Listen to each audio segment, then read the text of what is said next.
So it organizes your code. I've talked about that. There's also something called method overloading and variable scope. All right. So code organization, we just talked about that. You know, methods allow you to organize your code based on similar objectives. So for example, I have a compare to method. It compares two numbers. That is, I should organize that code into a method because that's all it's doing, comparing two methods. Or let's say I have a list of numbers and all I want to do is find the max. That is a simple objective that a method could handle. I just pass in the list to that method. Or let's say I want to compute the average of a list of numbers. I pass in that list and that method would compute the average, right? That organizes your code and allows you to reuse that code over and over again. So let's say I have multiple lists. I can pass those lists into that method over and over again and sort, or not sort, but find the max or find the average of those different lists. So methods are really good for organizing your code. So here, if we look here, this is something called an array right here. An array is basically a list. So if you think about this as a list, 3, 5, 6, 8, and 6, we want to find the maximum value. All right. And actually, let's do this.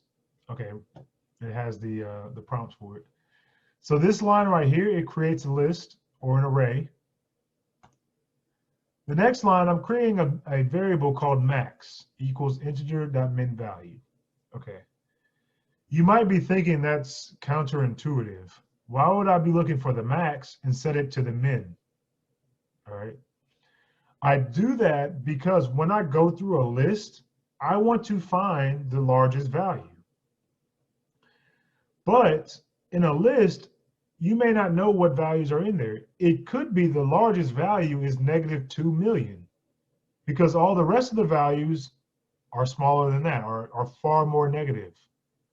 So what I do is the original max integer, which is to keep track of the biggest value, I set it to the smallest possible number in programming, which is integer.min value. That way, any other number that I encounter will be greater than it. So I don't ever run into the issue of the preset max was actually bigger than any value in our list.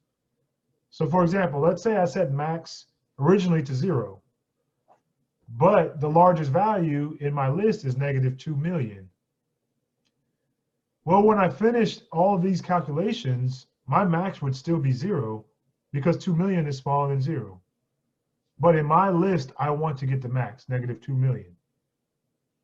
And so I set the max variable equal to minimum value. That way, any number I encounter will be greater. So let's do this in the visualizer so I can show you what I'm talking about. I'm just going to copy this code.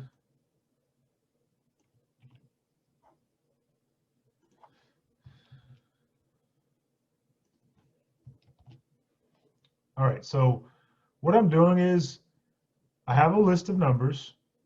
I create a variable max set it equal to the smallest possible value.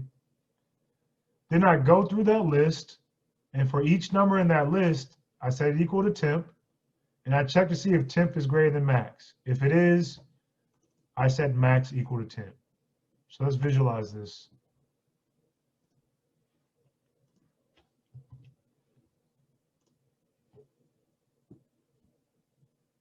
So what we do is we create a list, list 1, and you see here's our list, 3, 5, 6, 8, and 6.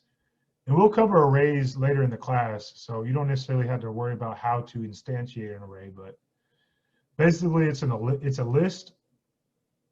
I create a variable max equal to the smallest possible value. That's like a -2 billion, I believe. Then I iterate through my list. I set temp equal to the first value, 3. I check to see, is 3 greater than max? Well, yeah, 3 is greater than max. So we set we set max equal to 3. Then we go to the next value. temp equals 5. Is 5 greater than 3? It is. So we set max equal to 5. We'll go through the list again. Temp equals 6 now. Is 6 greater than 5? It is. So we set max equal to 6. Go through our list again. We set temp equal to 8. We're at 8 now. Is 8 greater than 6? It is. So now we're at max equals 8. Then we go through our list again, and the last value is a 6. We check to see is 6 greater than 8? It's not. So we skip it. We're finished with our list. And then we print out the largest value. Largest value is 8. Okay. So that's all this code is doing. It's just finding the largest value in a list of numbers. Okay. And the reason I say this is because we're going to modify this code and put it into a method. And if you want to look through these slides a little bit more, of course, they are available on the website. It's basically just saying the same thing I just went through.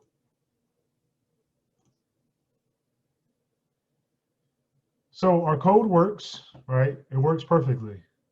But let's say we have another list. If we have another list, right? Or actually, right now, it's just saying we can organize our code based on objective. So if we look here, this code has a clearly defined objective. Find the max value in a list of numbers. So what we can do is put all of that code into a method. That way, when I look at this method, public static int max, I can assume it's finding the max value of a list of numbers. Then all I have to do inside my main is call this method. So if I look here, right, I can take all of this, take that out of my main, and put it in a separate method. Public static int, I'm going to call it find max. It's going to take in a list of numbers.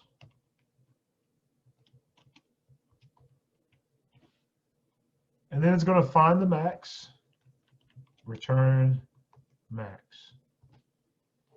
So what it does is I create a method, public static int, the return value is int, called find max. That method takes in a list of numbers. Based on that list, it finds the maximum number, and I do need to change these to numbers because those are my formal parameters. It returns the max, and then we print it out here. So up here, I can say int max equals find max, passing in list 1. So we look at this code again. The first line, we create a list of numbers. On this line, I create a variable called max, and I set it equal to whatever is returned by this method. My actual parameter is this list 1. My formal parameter is this down here, this list that I called numbers. When we go into our find max method, we create another variable called max, setting it equal to the minimum value possible. We go through our list, we find the max value, then we return it. In our main, it's set equal to this, and then we print it out. So let's visualize this. So the first line, we create our list of numbers. Right? Here's our list of numbers. We create a variable called max, and we set it equal to our find max method. So when we call find max, the execution of our code jumps down to our find max method. So now we're down here. And if you notice for lists, it points to our list in memory. Don't worry about that right now. We'll talk about that more. But basically, when you have lists, it doesn't copy it. It just points to the same list in memory. Inside of our find max method, we create a variable called max right here. Then we loop through our array or our list, and we find the maximum value just like we did before, right? We go through, we find the max, 8. And then our return value is whatever that max value ends up being, which is 8. Our program, once we hit this return statement, it jumps back up to our main. We set max equal to the return value, which was 8. Then we print that out down here, and our main returns. Now, I understand that's a lot, methods, and I even introduced a list of numbers. I know that's a lot to keep up with, but it'll make more sense as we use it more, as we use methods. And again, methods are really good for organizing your code. I could put all of this in the main method and be about my day, right? But that code would be very just large and hard to understand. This makes it a little bit easier to understand because now, if I look at this method, I understand that it's finding the max. I look at what is it finding the max of? Looks like a list of numbers, and then I can assume it's going to find the max. All right, so it's good for organizing your code. You can also recall this method again and again and again, so it makes your code reusable as well.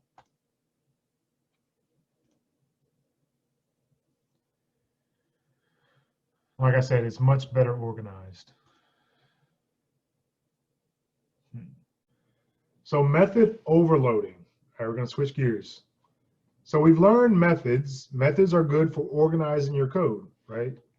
So for example, new Java. Let's do public class lecture. What lecture is this? Lecture 14.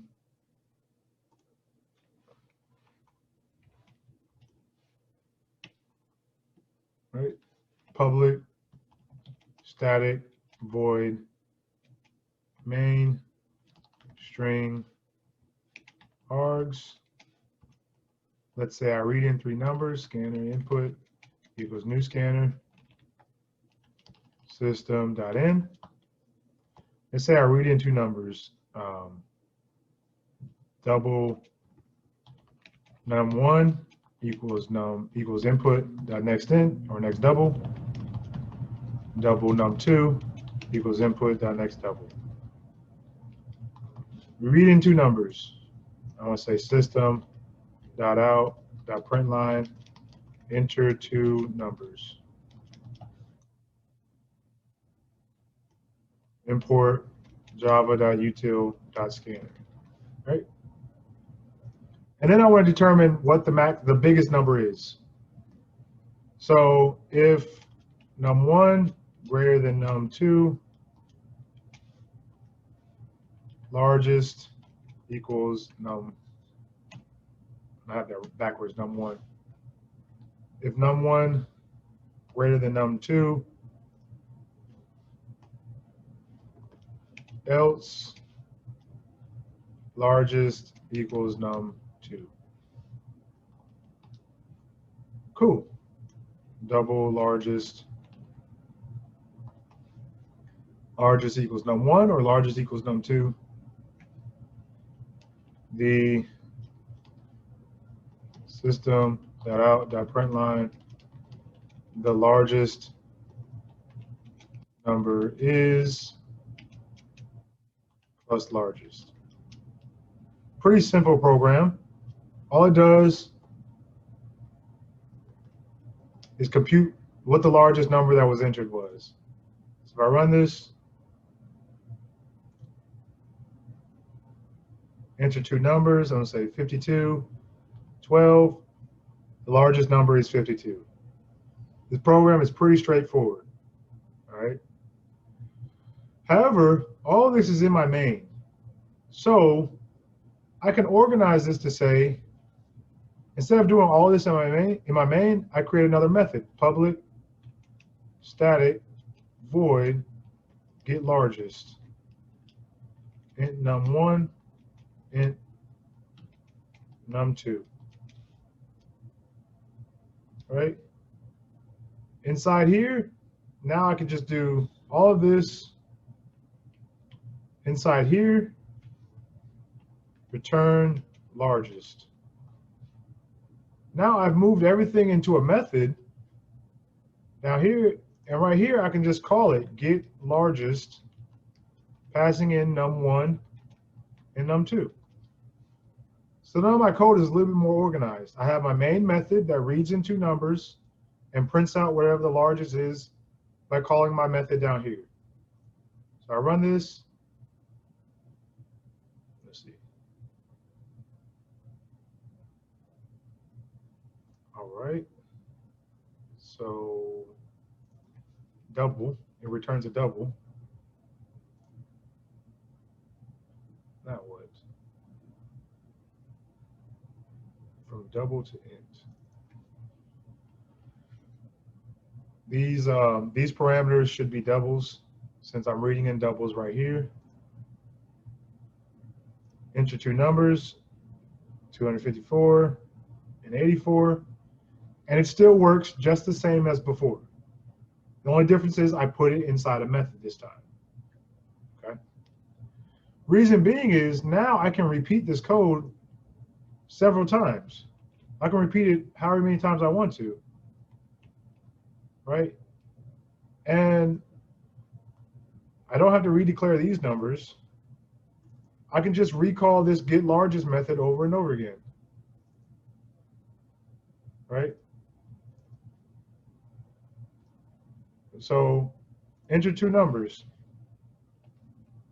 The largest is 516. Enter two more numbers.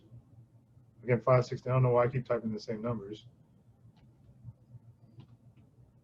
Right? My program works over and over again because I put this in a method.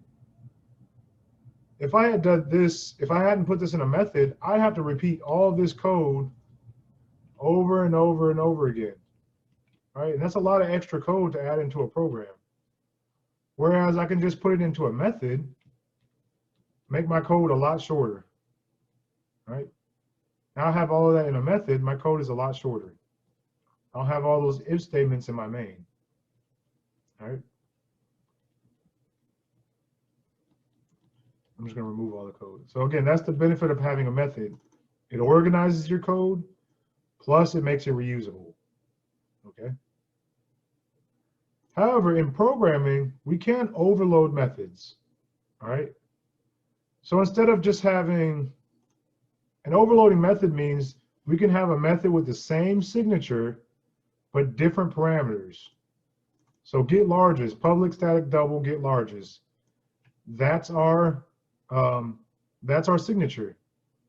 We can overload this method by having the same signature but different parameters in here. So I can do this right here.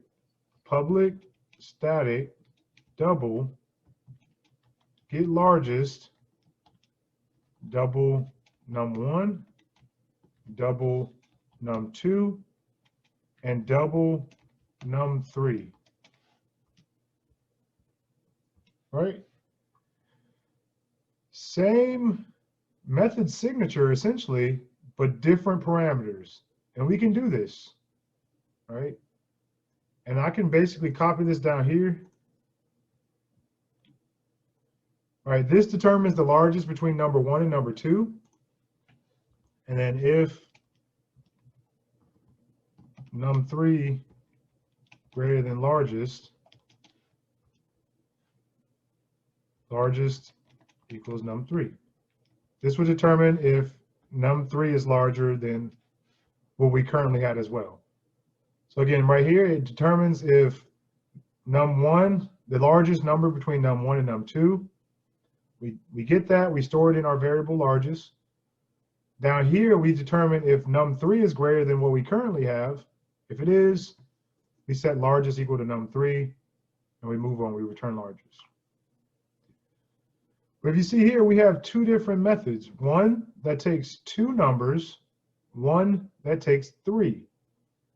And the compiler will determine which one to use when we run our program.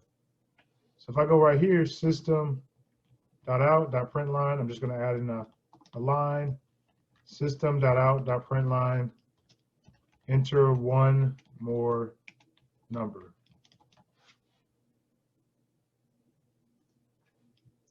I want them to enter in another number, double num3 equals input dot next double. I'm going to call this again, except this time I'm going to use my method that takes 3 numbers, right? So I call my method that takes 3 numbers. The first one takes 2, the second one takes 3, right? So what you'll see is the first time we call this method, it's going to go down here. The second time, it's going to come down here. And again, the compiler determines which one to use. So if I debug this, enter 2 numbers, 52. Then we read in the second number. Let's do read in that second number. Then we jump in here, and it goes down to our first one. All right, this method takes 2 parameters, num1, num2. It does all of its stuff, determines the largest, goes back and prints it out, 52. Next time we do this, we want to enter in one more number, 82. If we jump into this method, it goes down to our second one. Our second one takes 3 parameters, num1, num2, num3. It determines what the largest is between those two, and then if num3 is larger than what we currently have, which it is, it does that, returns largest, and prints that.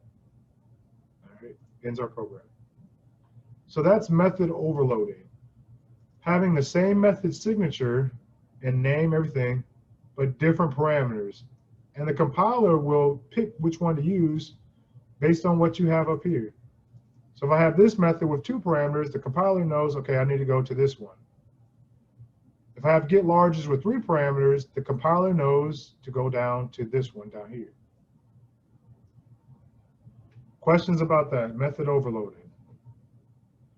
And I do want to apologize. I know last week I didn't put the slides up, the videos up before the lab, but this week I'm going to try and get everything up either today or tomorrow.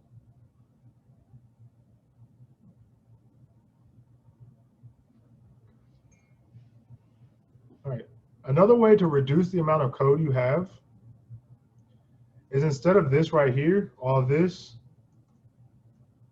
we do this right here. Double largest. If num3 is greater than get largest, num1, num2. Yeah, that's a twister right there. So essentially what I've done is when I get to this method, I'm checking between if num3 is greater than the largest between num1 and num2. I call this method up here. Makes your code a little bit shorter.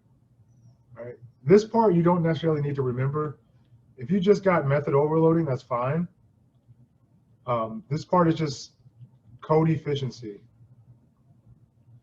Right? So if you have this part, you understand method overloading, which is having the same method signature with different parameters. That's good enough for right now. For code efficiency, you could reduce this even further. So I have this right here. Or I can remove all of this and just do get largest between that stuff right there. And that reduces your code even further, but you don't necessarily have to do that. It is a way, it's called recursion, but you won't learn that until much, much further, right? Maybe if you're taking analysis of algorithms, you'll learn recursion, but that's just one way of doing it. All right, so again, I didn't finish this slide again for the second time, but I'll try to finish it on Wednesday and go on to what I have, what was supposed to be for today. Remember, this weekend is Easter Sunday, Easter weekend, so there won't be class on Friday. There won't be class next Monday. All right. With that being said, since it is a holiday, there will not be a lab on Friday or this weekend, nor will there be an assignment due this weekend. So essentially, the whole weekend is yours. Enjoy it. Don't worry about this programming stuff for the weekend. All right, any questions about what I've done today? The lab, the assignment, and method overloading. That's what we covered today.